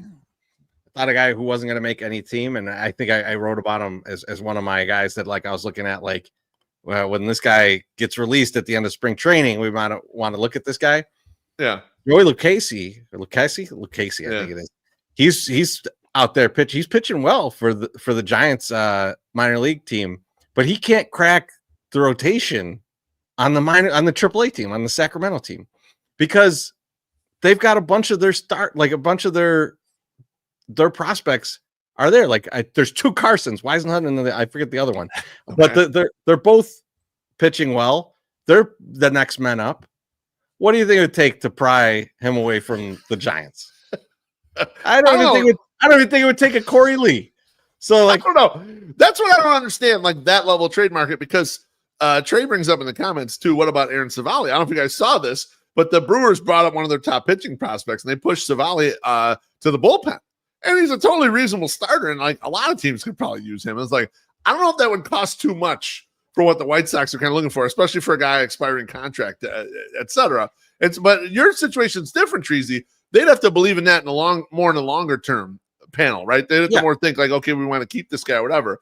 That's why I don't know if the cost would be too high for them, and that's why I thought like waiver wire was more so. But you're right, there is availability to like go out there and find some guys, and while you have these openings, while you can take auditions, they should do it. They should be out there doing it. I also don't know what his contract looks like. He might be a June opt-out guy, right? Like he might just be like, why am I relieving in AAA? Yeah. So we'll see. I'm interested to see what they do as the season progresses, because I do think that they've taken some chances, and those chances look good. They've also done things that I wouldn't agree with. So I'm giving them the benefit of the doubt to do something interesting. But I don't know that like running Owen White out for more is really pumps my nads. All right, pumps your nads. All right, Beef.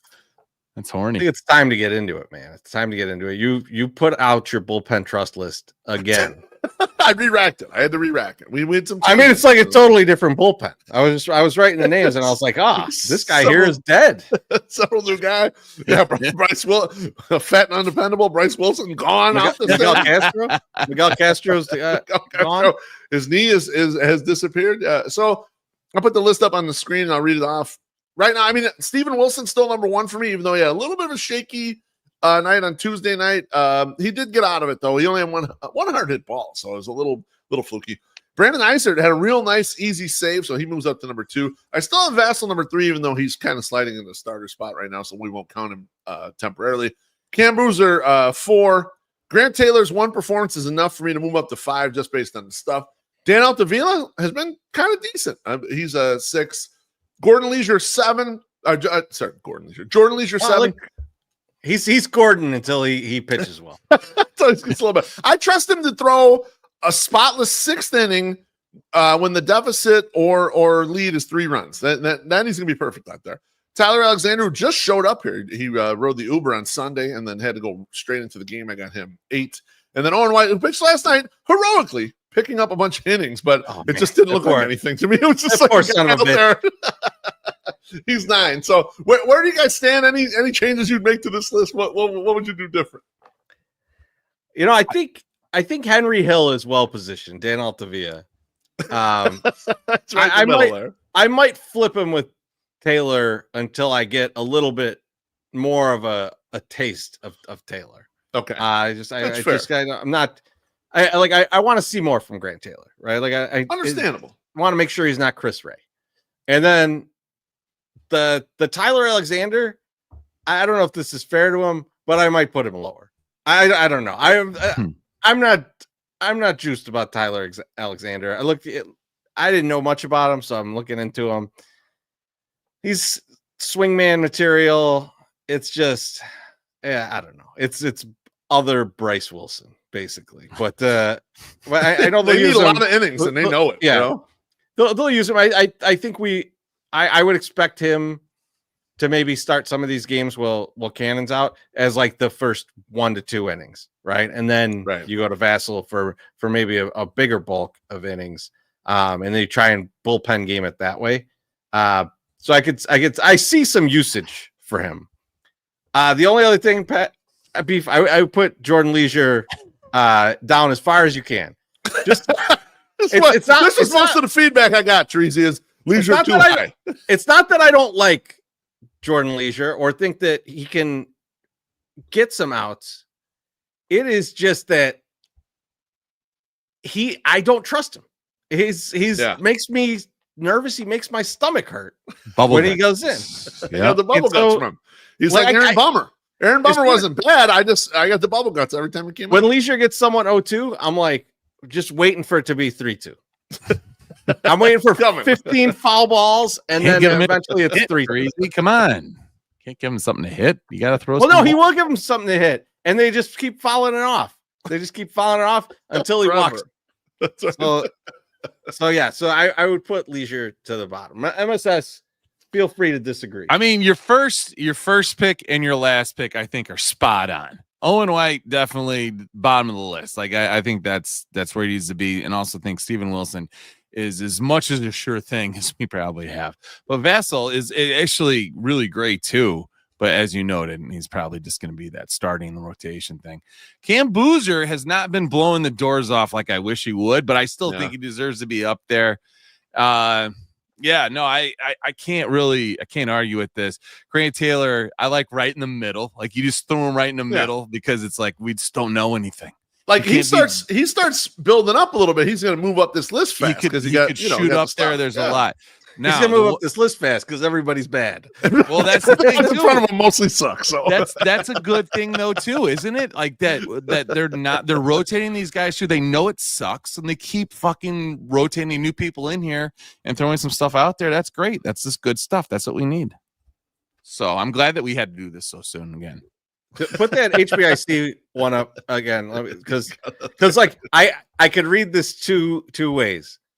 I could read it as like Grant Taylor just pitched a good inning, or I could read it as Grant Taylor just pitched a good inning. Like, that's all he did. So like I don't know how to read that one. So we'll wait to hear. That's why punctuation sometimes helps. I don't know if it even would have there. I think MLB.com. There was a question mark. He gave up 2 hits, had 1 K, but it was no runs. So he got out of the inning. There was no damage done apparently. I mean, that's a good inning for this bullpen. Let's be honest. Yes, you get out of there, no runs. That's good for me. I'll take it. I agree. Trey says the end of the year Sporkle is going to be insane. Yeah, it is. No one will be able to finish it. Not even one. I mean, it's I feel bad for Ted. It's June. It would be tough right now if he put it up. Right now, you'd forget about 15 people. Like I almost forgot about Miguel Castro when I was re-racking the list in my notes because I still had it up from the last time. I was like, oh yeah, Miguel Castro. That's who's missing from here. K-Dog says mild bubble guts inning. Okay, it was mild bubble guts. Here's the thing: people aren't going to believe in him. Big stuff because of the big stuff. Until he fucks up a little bit. He's not going to get the bubble guts. Even if it's a normal bubble guts inning, he's not going to get that initially. They're going to just believe he's going to get out of it until he fucks up. Because there were so many, trust me, there's a lot of people shitting on Jordan Leisure right now. Chorizy and I were at the front of that thing, like, we don't trust this guy because there's no strikeouts. We said it last year. I've got video on the YouTube channel. But there were so many, Jordan Leisure's a closer, blah, blah, blah. They've turned it over now because obviously he stinks. He's been terrible. But there were a lot of people believing in that. So let's just see a little sample size. Let's see them do it. We got to see them do it a little bit. Beef, that's your bullpen trust list. You're out there in the public with it. But I want to ask you from that list, is there anyone you're firing into the sun? Like we got to get rid of this guy. We got like totally off thing. I don't think so at this point. Only because like Bryce Wilson was that guy. He was the guy. Like I was like, I think you put. Why is this guy still here on your last one? Yeah, yeah. And it was kind of the point. And like someone even, I think it was Wendell tweeted at me. He goes, you think you're going to get rid of Bryce Wilson? I was like, I would love it, but I don't think they are because I think they need the innings. And they were like, well, we don't need those innings. We'll get someone else who can do the thing where you pick up those innings, apparently. So they were on the same wavelength as the rest of us. Like, this guy's terrible. He's just getting absolutely rocked. The rest of the group, like, are like, Jordan Leisure's the closest one. Like, maybe you send Jordan Leisure down or some shit like that. But, like, the rest of it, I don't know. I don't know these guys enough, or they're halfway decent, so I'll keep them. Sounds like Big Daddy Talkman just hit a home run. I see it, and he's shaved, too. Oh, man. Yeah. So we get Down 1 in the 9th. Let's go, baby. Yeah, see how they do. Let's see how they do. Now, Beef, is there anybody that you're looking at longingly that could rise up the ranks? You're like, ooh, this person go to number 1 with a bullet. Oh, like out of the minor league group. You know what? No. Out of this group. Out of your rank. Who's trending up? Who's trending up? I mean, the guy who has been beefed for. I was gonna say the guy who has been trending up and he's now all the way up to 2nd is Brandon Iser, because he had a rough patch early in the season, but then you started seeing, man, that changeup was really good, and he kept righties off balance. So I was like, okay, this guy, despite being lefty, he can handle the righties. It's him and then Taylor are the 2 guys who I expect to kind of move up this list. And I expect them to unseat Steven Wilson. But at this point, Steven Wilson's sweeper, to me, is like a great pitch for getting guys out in the 9th inning, assuming he can find the plate. Like, that's the guy who I would have closing right now until I get a little more certainty on Isert and Taylor. Even though Isert got the save the other night and was very quiet, nice save. Those are the guys running up. You'll stick with Wilson in the closer instead of Isert, even though, I mean, he looked good the other night, and I think, it sounds to me like he really pumps your nets. He does. He does pump my nets.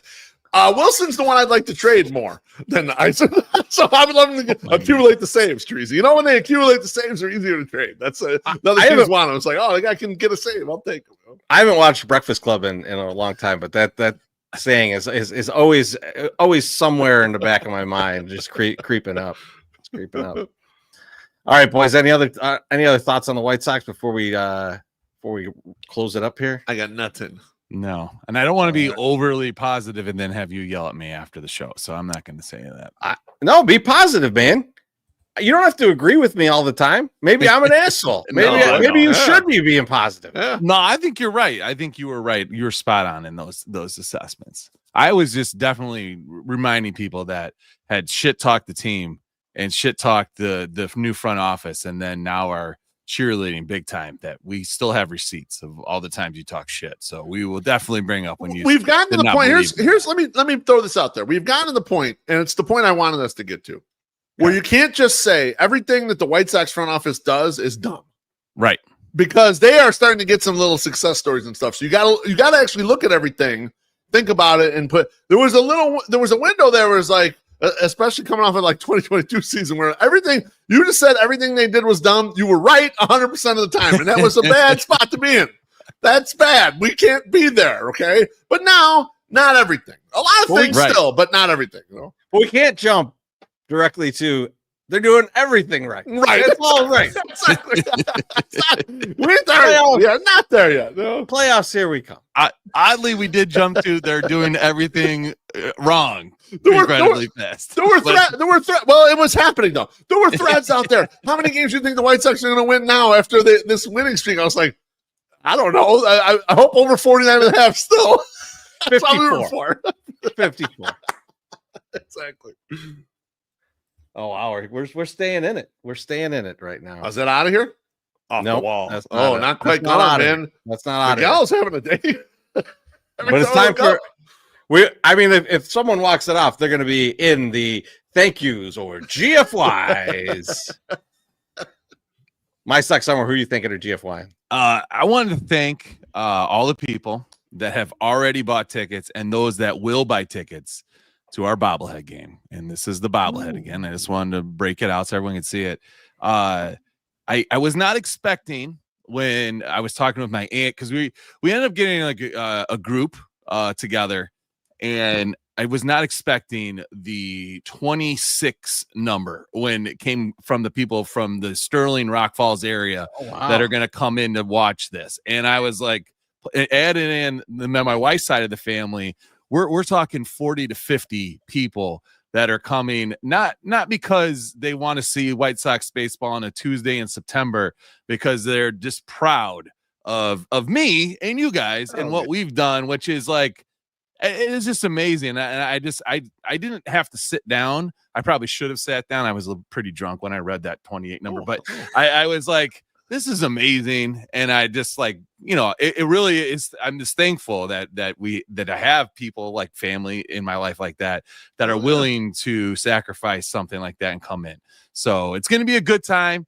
So get in there, get to that FIVO link, go to 108.ing/bobblehead and buy some tickets. It's just going to be fun. So I'm looking forward to it. And if you ever wanted to meet every member of my family, they will be here. So you can meet every single one of them and tell them how awesome I make you feel on Thursday nights. So thanks. I love it. That's awesome. Yeah, it's pretty crazy, right? Beef, who are you thinking are GFYing? I'm going to thank my guy Scott Lewis for having me on. I'm not going to hold you on the local hour. It's cool that we've started to become kind of their White Sox outlet on that show, and it's a great show. It's a show that I really like, and so it's cool for me. Like, we get to go on that show and talk Sox. We get to go on the stretch, the Barstool Chicago guys, a show that we all like too, and we get to be part of that thing. So it's cool when the other shows that you like, they get to have you on there. And that reminds me, we need to have the 79th and Hallis guys on pretty soon to start previewing Bears. Yeah. I know it gets busy. We get later in the summer, past the All-Star break or whatever. But thanks to Scott. Appreciate you for always looking out for us.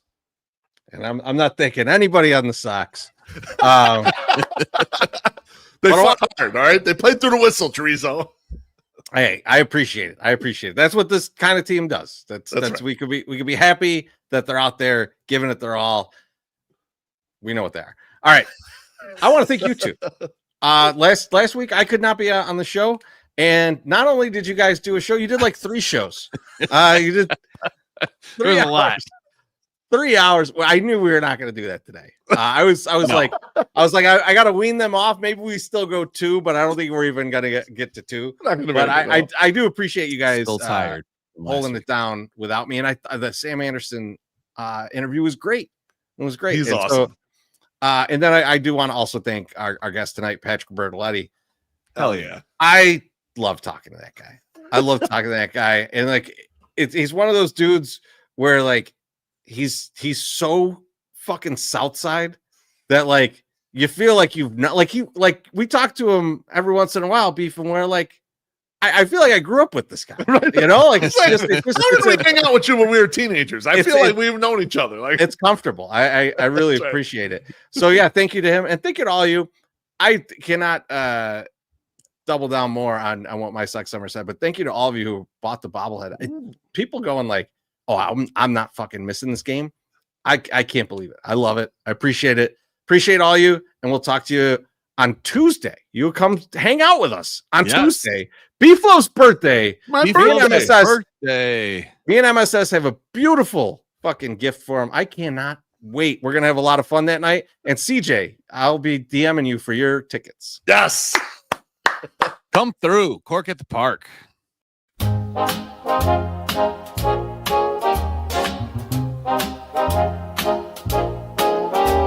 Thanks for spending your little Friday with us. Hope you enjoyed yourself. We gave you your fill of baseball, beer, and bullshit. Now it's time for you to go do horny stuff. We'll see you next week. En Espanol, that's adios, motherfucker.